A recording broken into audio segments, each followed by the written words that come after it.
Good morning, students. Today we will go through chapter 10 of your science book. The topic is force, energy, and simple machine. Okay. See, you have already been taught about this in your earlier class. So, in this class we will go in details. पहले इसके बारे में पढ़े fourth class में, अभी fifth class में थोड़ा elaborately पढ़ेंगे details. So force. When Sita and Rohan pushed the car, they applied a force using the energy stored in their muscles. So ये सीता और रोहन जब एक कार को पुश करते हैं तो उनका मसल्स में जो एनर्जी स्टोर होता है उसका चलते they have applied a force. A force is a push or pull on an object. So what is force? It is a push or pull of an object. This is the definition. Force का definition क्या है? A force is a push or pull of an object. ठीक है? Force is a push or pull of an object. A force can move an object, stop a moving object, change the speed or direction of a moving object, and change the shape of an object. So, what can a force do? A force can object or stop a moving object. अगर कोई moving object आता है उसको stop कर सकता है. Change the speed or direction of the moving object. जो moving object जाता है उसका direction और speed भी चेंज कर सकते हैं. And change the shape of an object. Object का शेप भी चेंज कर सकता है. We apply force to throw a ball, stop a moving ball and move a box from one place to another.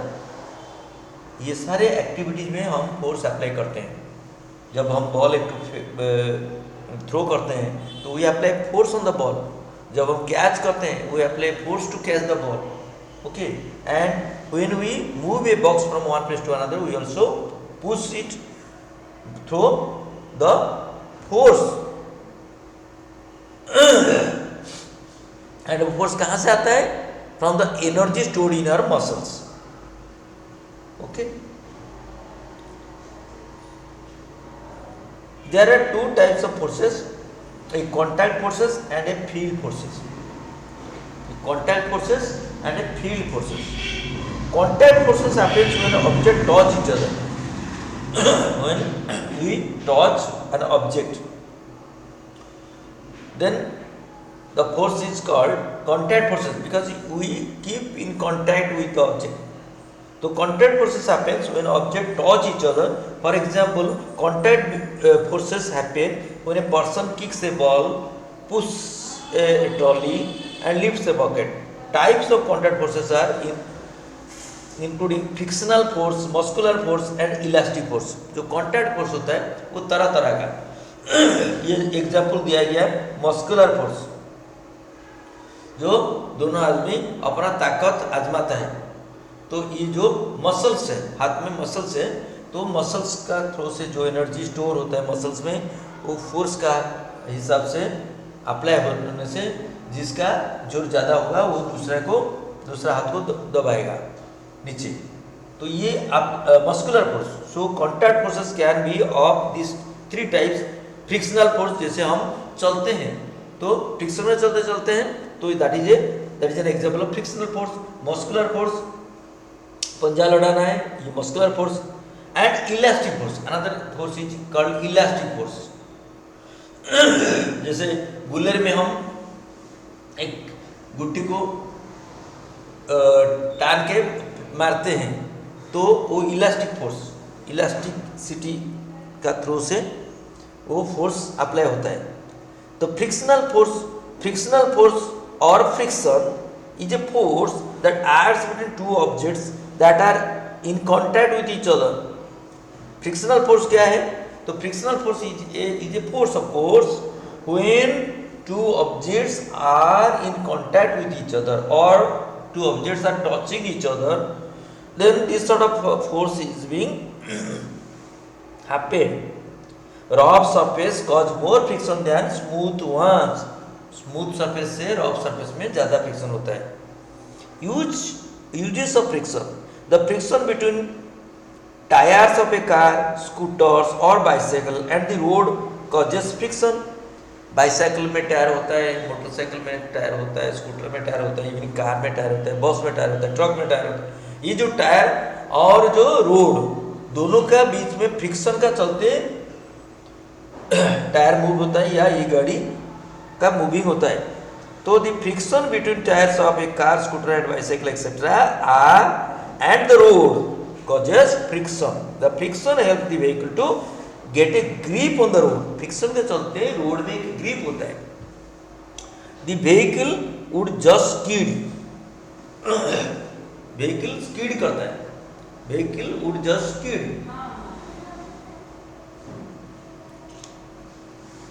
Friction between the soles of our feet and ground prevents slipping while walking. तो friction हमारा जूता का soul और ground का बीच में friction होता है, जिसका चलते ये हम स्लिप नहीं होते while walking. Okay, think about how difficult it is to walk on a slippery ice where there is little friction. Friction नहीं होता है स्लिपरी आइस में, ऑलमोस्ट नहीं होता है, लिटिल फ्रिक्शन और no friction, so we slip. So there is a chance of slipping in a ice surface because there is any very little or hardly any friction in slippery ice. But in road, our sole will grip on the road, on the rough surface of the road. So it will help us to walk due to the friction. Writing with A pencil requires friction. Pencil में जो लिखना वो भी friction उसको चाहिए होता है। तो फ्रिक्शन का चलते पेंसिल में जो लिखना है तो संभव होता है। You will not be able to hold a pencil in your hand without friction. Friction नहीं होने से तो अपना हाथ में पेंसिल भी नहीं पकड़ सकते हो। It would slip out when you try to hold it to write. Friction नहीं होने से ये स्लिप हो जाता है। An eraser also uses friction to rub off pencil mark. Pencil marks को रब करने के लिए इरेजर की फ्रिक्शन जरूरत है। तो पेंसिल को पकड़ने के लिए, इरेजर में पेंसिल मार्क को इरेज करने के लिए, जूता पहन के चलने के लिए, गाड़ी का टायर रोड का ऊपर चलने के लिए, हर एक के लिए ग्रिप जरूरत होता है। ग्रिप होने से मूव हो सकता है। जैसे कि टायर का जो है गाड़ी का जो टायर है तो फ्रिक्शन का चलते ग्रिप होता है रोड में, उसका बाद स्किड होके चलता है। वैसे हम लोग जूता पहन के भी जमीन में चलते हैं, लेकिन यहाँ friction help us to move, but in slippery ice when there is a little friction which is negligible friction, we fall. So these are the example of frictional force. And what is the problems of friction? Friction causes things to wear out. जो tyre है wear out होता है। The friction between the soles of our shoes and the ground causes soles to wear out. जूता खराब हो जाता है, soul खराब हो जाता है। Similarly, the friction between tires and vehicles and the road causes the tires to wear out. The friction between machine parts that rub against each other causes wear and tear. machine part भी जो frictional force से चलता है वो भी उसका भी wear and tear होता है। The wear and tear can be prevented or slowed down by reducing friction. Friction को रिड्यूस करने से wear and tear कम होता है। This can be done by applying lubricants such as grease over the moving surface. Moving surface में इसलिए हम Greece देते हैं। हम लोग मशीन पार्ट्स का मूविंग सरफेस में ग्रीस देते हैं। ग्रीस क्या करता है? फ्रिक्शन को कम करता है, जिससे चलते वेयर एंड टेयर कम होता है, बस देर में होता है। Whenever you want to move an object, friction can make the job more difficult.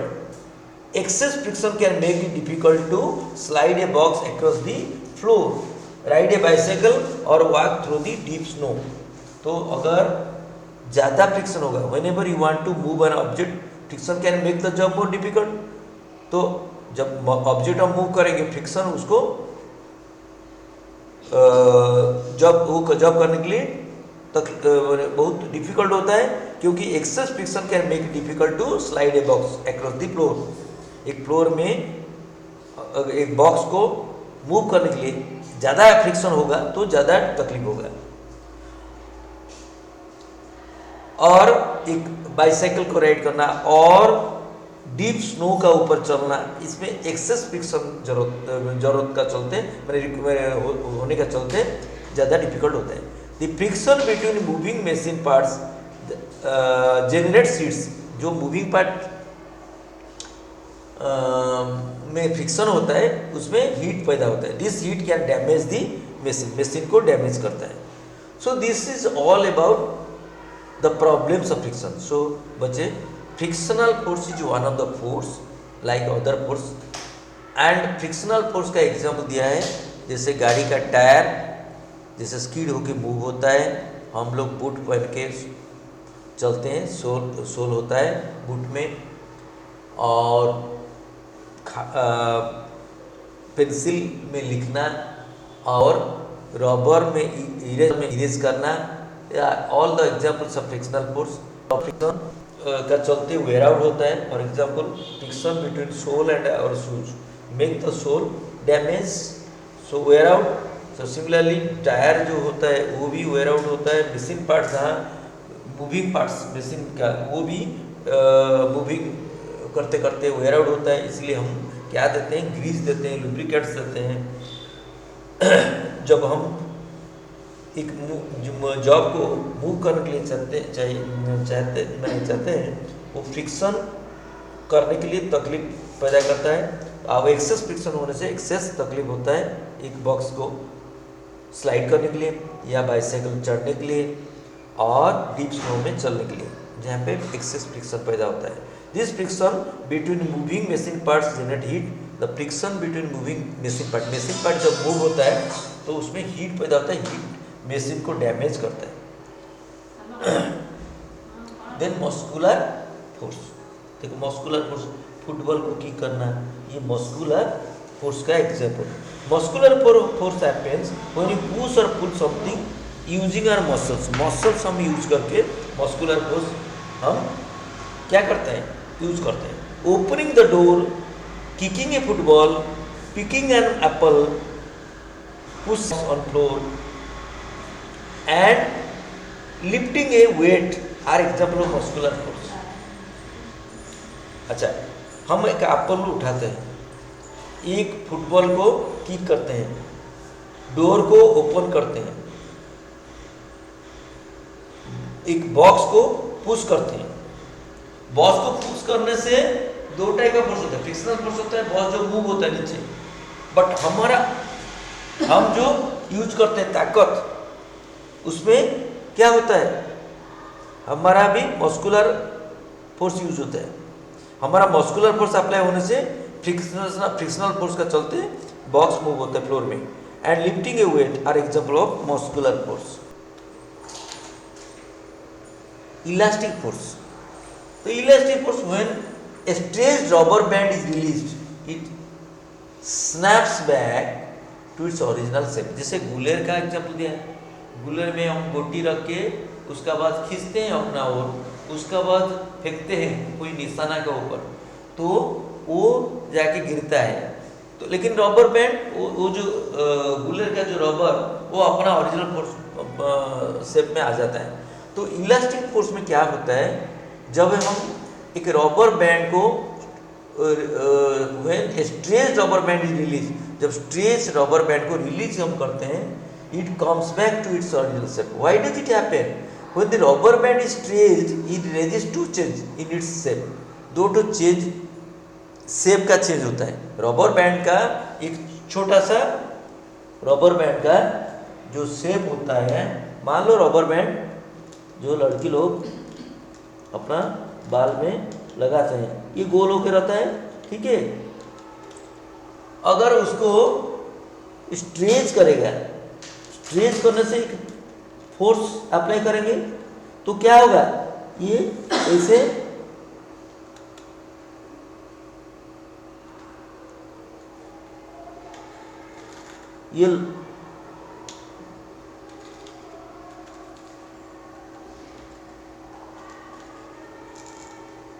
ये इलास्टिक के चलते, इलास्टिसिटी के चलते ये लंबा हो जाएगा, ये राउंड रहेगा, ये लंबा हो जाएगा। जब उसको रिलीज करेगा फिर वो राउंड आ जाएगा। सो इलास्टिक फोर्स का चलते ये स्ट्रेच हो गया, फिर वो स्ट्रेच रिलीज करने के बाद ये नॉर्मल हो गया। सो मैंने अच्छा, it resist the change in its shape, तो ये रेजिस्ट करता है। जब एक रबर बैंड को हम स्ट्रेच करते हैं, ये रेजिस्ट करता है the change in its shape, shape का जो चेंज होता है उसको रेजिस्ट करता है। The rubber band exerts a force in the opposite direction called elastic force. Rubber band एक फोर्स रेजिस्ट करता है ऑपोजिट डायरेक्शन में, that is called elastic force. The elastic force causes the rubber band on to return its original shape once the external force is remove. External force remove करने के बाद जो elastic force उसको resist करता था, जो shape का change करने के लिए, जब वो फोर्स बंद कर देते हैं तो वो अपना वो इलास्टिक फोर्स से चलते वो it comes back to its original shape. The elastic force causes the rubber band to return to its original shape once the external force is remove. यहाँ पे एक्सटर्नल फोर्स क्या है, हम अपना हाथ से जो उसको खींचते हैं, दैट इज एक्सटर्नल फोर्स। इसके बाद वो इलास्टिक फोर्स उसको रेजिस्ट करता है शेप चेंज ना होने के लिए, लेकिन हमारा एक्सटर्नल फोर्स ज़्यादा है इसलिए वो शेप चेंज हो जाता है, लेकिन that is temporary because once you withdraw the external force then the elastic force present in the rubber band causes the rubber band to return its original force shape. A bowstring, a rubber band, a spring and a bungee jumping cord are examples of elastic object. Elastic object का ये सब example, bowstring, rubber band, spring, bungee jumping cord, ये सब elastic object का example है। They exert elastic force when an external force tries to change their shape or size. जब external force try करता है उसका शेप साइज चेंज करने के लिए, उसमें एक इलास्टिक फोर्स होता है इनबिल्ट। उसका बाद उसको विथड्रॉ करने के बाद वो इलास्टिक फोर्स उसको ओरिजिनल फोर्स में, ओरिजिनल शेप में चेंज करता है। Then field force. Field force क्या है? Field forces happen when two objects interact without touching each other. Gravity pulls down a ball thrown up. Gravity जो ball को throw करते हैं वो नीचे आ जाता है, वो एक field force. Pins attach to a magnet, ये पिन्स एक मैग्नेट में अटैच जो रहता है, ये है फील्ड फोर्स। ये मैग्नेटिक फील्ड, ये gravitational field. So, field forces happen when two objects interact without touching each other. Field forces can create a push or pull even at a distance. Example of field forces include gravitational force and magnetic force. ये दोनों field force का example. Gravitational force तो तुम जानते हो, when an apple detached from a tree, it is pulled by the earth towards its surface. This force is called the gravitational force or gravity. Gravity makes things to fall to the ground. It keeps us attached to the ground. It also holds the atmosphere in place. It also holds the water present in all the water bodies. The force of gravity also exerts on the moon, but it is not as strong as the earth. अर्थ में जैसे gravity का force है, moon में भी है, लेकिन moon में हल्का है, अर्थ में स्ट्रॉन्गर है। Okay. Then magnetic force. Take a magnet towards some paper clips or iron nails. The paper clips or iron nails get pulled towards the magnet and stick to it. Paper clip हो या iron pins हो, nail pins हो, safety pins हो, ये सब magnet का ओर खींचे चले जाते हैं। This force with which a magnet pulls some materials towards itself is called magnetic force. So जो फोर्स में मैग्नेट उसके तरफ कुछ मटेरियल्स खींचे चले जाते हैं, ज़्यादातर आयरन, उसको मैग्नेटिक फोर्स बोलते हैं। Then work refers to an activity involving a force, एक फोर्स इन्वॉल्व करके एंड मूवमेंट को इन्वॉल्व करके in the direction of the force, force का डायरेक्शन में एक मूवमेंट या वर्क को इन्वॉल्व करके वर्क होता है। Work refers to an activity involving a force and movement in the direction of the force. Work is not done when there is no movement, जब movement नहीं होता है वर्क नहीं होता है। Activities such as reading, sleeping और thinking are not consider work scientifically. ये जो रीडिंग, स्लीपिंग और थिंकिंग ये साइंटिफिकली वर्क बोला नहीं जा सकता। ये वर्क मतलब internally we may say it is a work, we read, we sleep, we think, but scientifically it is not a work. तो साइंटिफिकली वर्क क्या है ना, when we move, we apply force and move an object in the direction of the force, then work is done.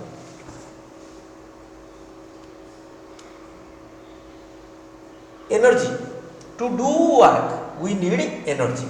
For doing any work we need energy. It is the capacity of doing work. The capacity of doing work is energy. Well, what is energy? The capacity of doing work.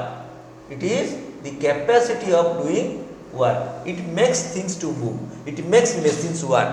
So due to energy we can make things move or make the machines work. Then types of energy. Energy का क्या type है?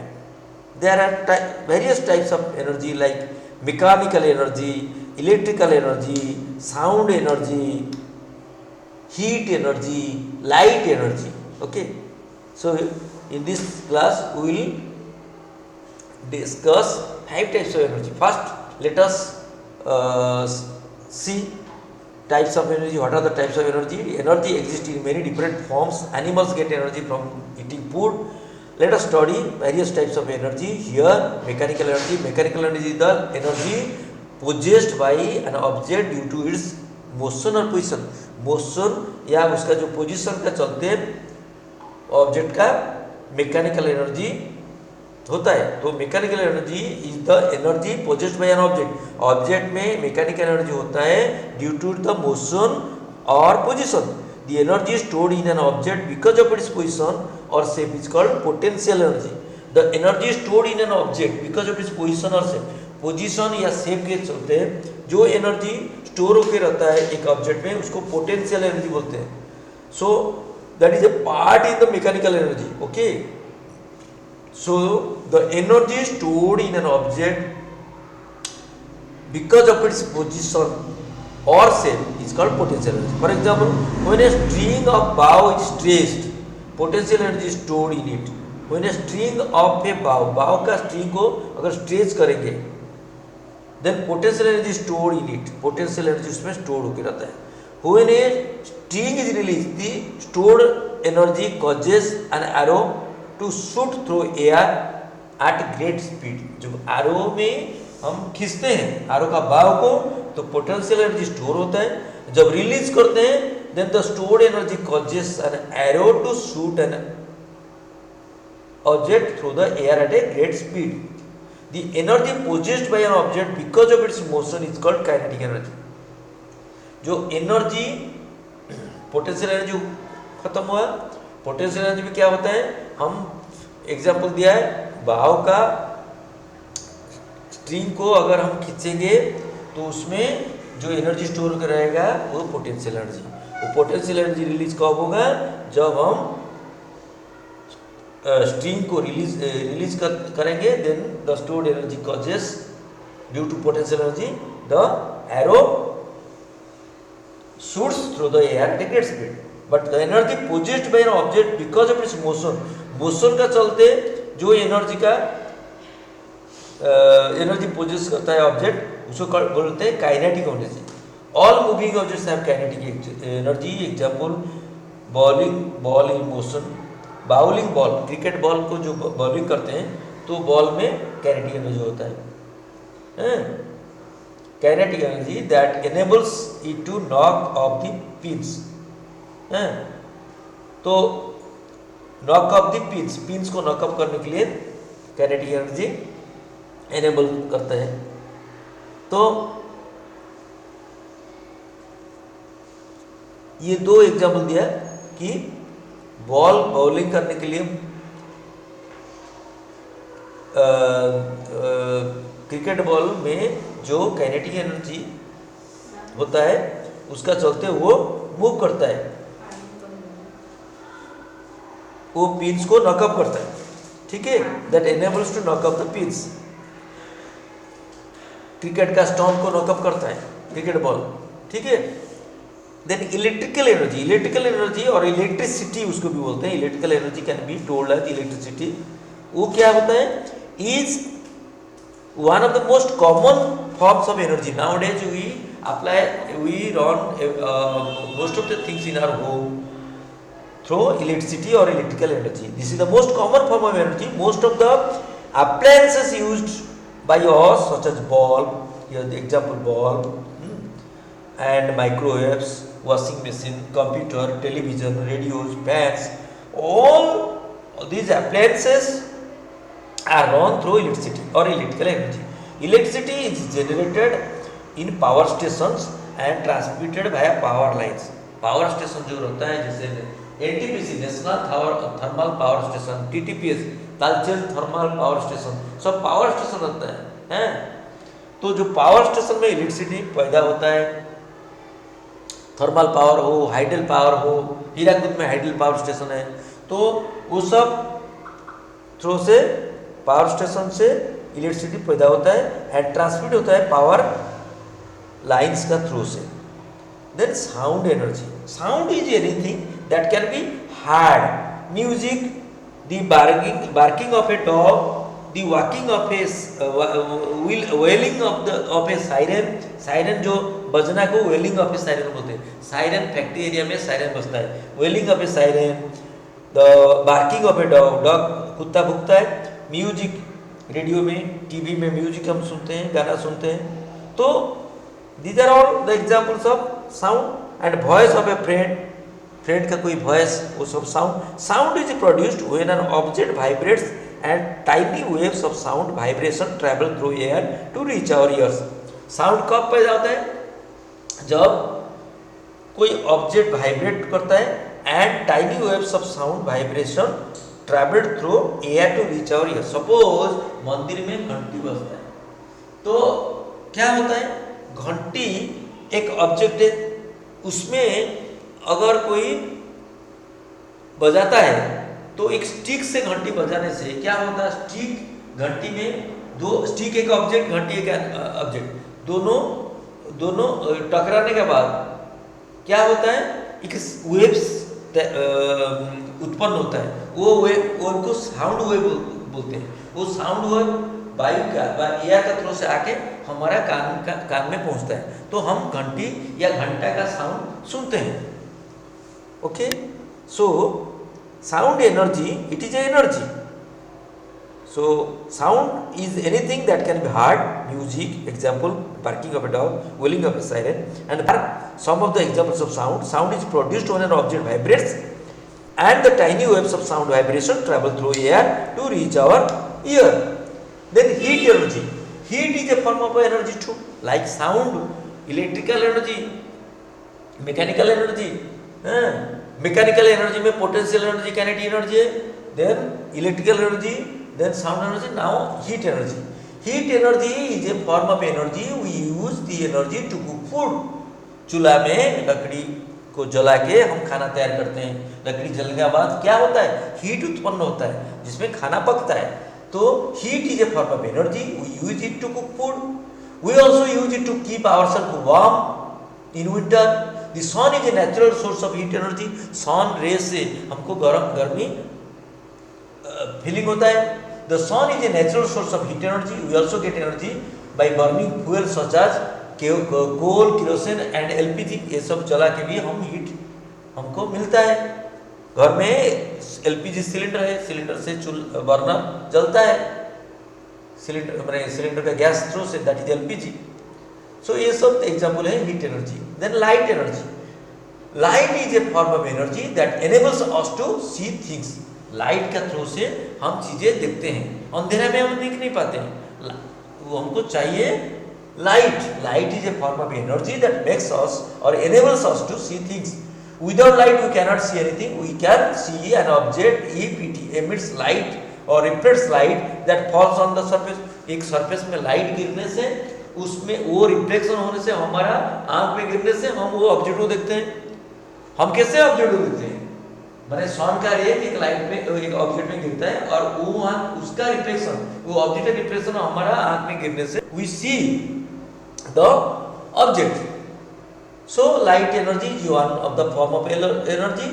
Without light we cannot see anything.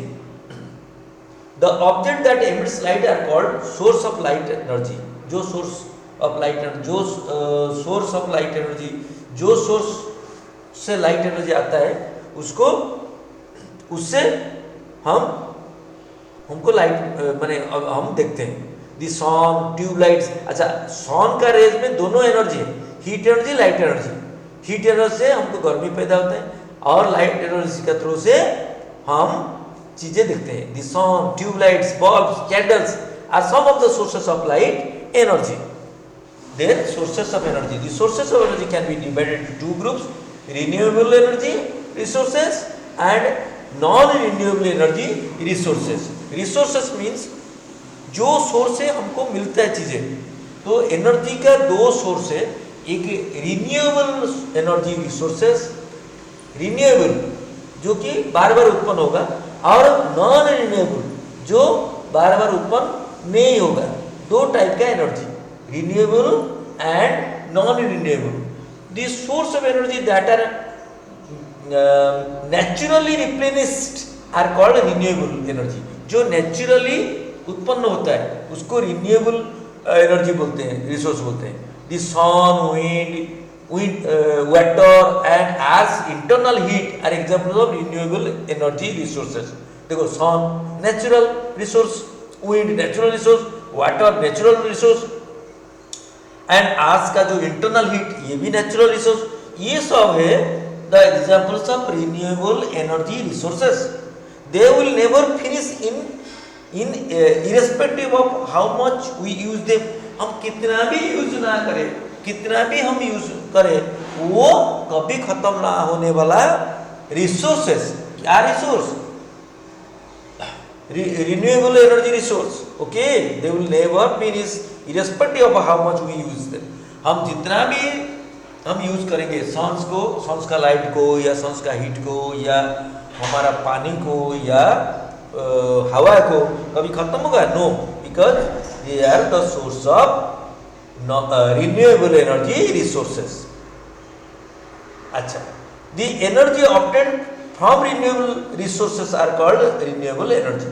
तो renewable resource से जो energy obtain करते हैं, पाते हैं, वो होता है renewable energy. Examples of renewable energy include क्या क्या? रिन्यूएबल एनर्जी के एग्जाम्पल रिसोर्स तो पता चल गया, सन, वाटर, विंड, अर्थ इंटरनल हीट, ये है रिसोर्स। ये रिसोर्स के थ्रू से हम जो एनर्जी स्टोर करते हैं वो इसको बोलते हैं रिन्यूएबल एनर्जी। एग्जाम्पल क्या है? जैसे solar energy, wind energy, geothermal energy and hydro electric energy. ये सब देखो, सोलर एनर्जी सन से जो एनर्जी पाते हैं सोलर एनर्जी।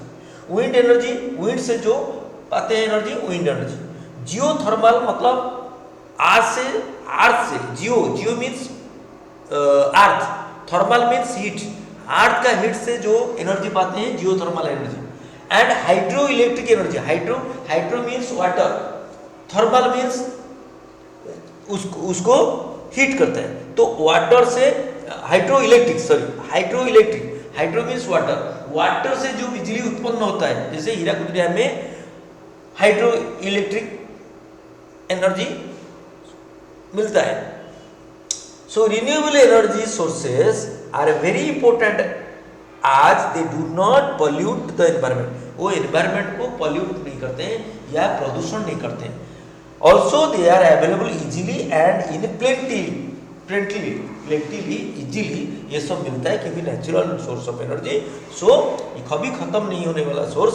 सो ये कभी पोल्यूट नहीं होता है. पोल्यूशन इसमें एनवायरनमेंट पोल्यूट नहीं होता है और प्लेंटली मिलता है, इजीली मिलता है. Then solar energy.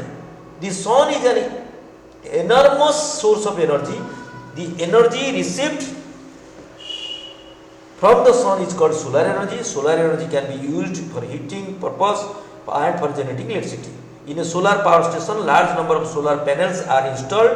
The solar panels capture the energy from sunlight and convert it to electricity. Solar panel से हम सन का एनर्जी कैप्चर करते हैं और सोलर एनर्जी पैदा होता है. जैसे ये सोलर पैनल, इसमें सन का एनर्जी स्टोर होता है, तो स्टोर होके सोलर पैनल से हमको मिलता है इलेक्ट्रिसिटी.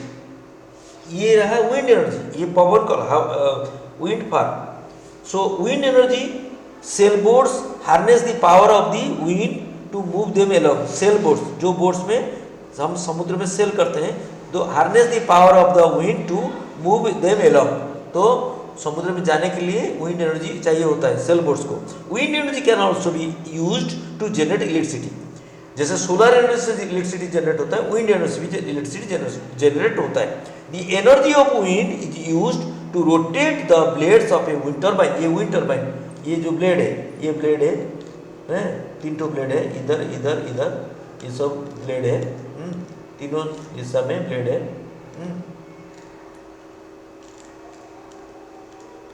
ये सब wind energy. So the energy of wind is used to rotate the blades of a wind turbine. The rotating of blades of the wind turbines are then used to generate electricity. ये जो rotate होता है हवा से, वो generate होता है, उससे जनरेट होता है electricity. Wind turbines can work alone और in a group of wind farm. Wind farm में ग्रुप का हिसाब से या अकेले यूज हो सकता है. अच्छा, then geothermal energy. The centre of the earth is very hot. This heat is use for cooking and heating. The term geothermal comes from the 2 Greek words, geo meaning earth and thermal meaning heat. हम जैसे बोला, अर्थ से जो heat पैदा होता है, अर्थ का centre से, उसको यूज करके हम कुकिंग और हीटिंग काम करते हैं. Then hydro electric energy. For centuries the power of running water was used to water mills to grind grains.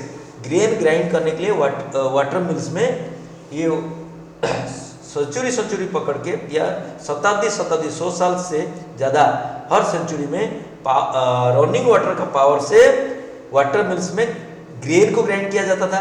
The power of running water is now used to generate electricity. Running water का power से electricity पैदा उत्पन्न होता है. ये dam is built at a height to trap river water and form a reservoir. Dam में reservoir होता है. डैम का ऊपर हिस्सा में जो पानी रेल से आता है, उसको बांध के रखते हैं, that is called reservoir. So see, this is the dam. उस साइड में जो है पानी है, that is the reservoir. So a dam is built at a height to trap river water and form a reservoir. The water from the reservoir is made to fall on a turbine below. नीचे जो turbine है उस वहाँ पे गिरता है. The rotating turbine powers a generator that produce electricity. जो turbine rotate होता है, ये डैम का ऊपर हिस्सा में रिजर्वायर है. रिजर्वायर से डैम का जो वाल है, जो डोर है, डोर का थ्रू से पानी गिरता है. नीचे रहता है क्या, टर्बाइन. टर्बाइन में क्या रहता है, ब्लेड रहता है, वो घूमता है. ब्लेड घूमने से टर्बाइन घूमेगा. घूमने के बाद क्या है, द रोटेटिंग टर्बाइन पावर्स ये जेनरेटर. ये जेनरेटर को क्या करेगा, पावर करेगा, जो कि इलेक्ट्रिसिटी पैदा करता है. The source of energy naturally replenished quickly are called non-renewable energy resource. अभी तक हम रिन्यूएबल एनर्जी सोर्सेस पढ़ रहे थे, अभी नॉन रिन्यूएबल देखो, the source of energy that cannot be naturally replenished, naturally मिलता नहीं जो, उसको नॉन रिन्यूएबल एनर्जी रिसोर्स बोलते हैं. They are limited in number, बहुत कम है. इफ नॉट यूज्ड वाइजली, अगर ठीक से नहीं यूज करेंगे, they will eventually run out. Run out means खत्म हो जाएगा. जैसे कि कोल हुआ, पेट्रोलियम हुआ, नेचुरल गैस हुआ, at some of the examples of non renewable energy resources.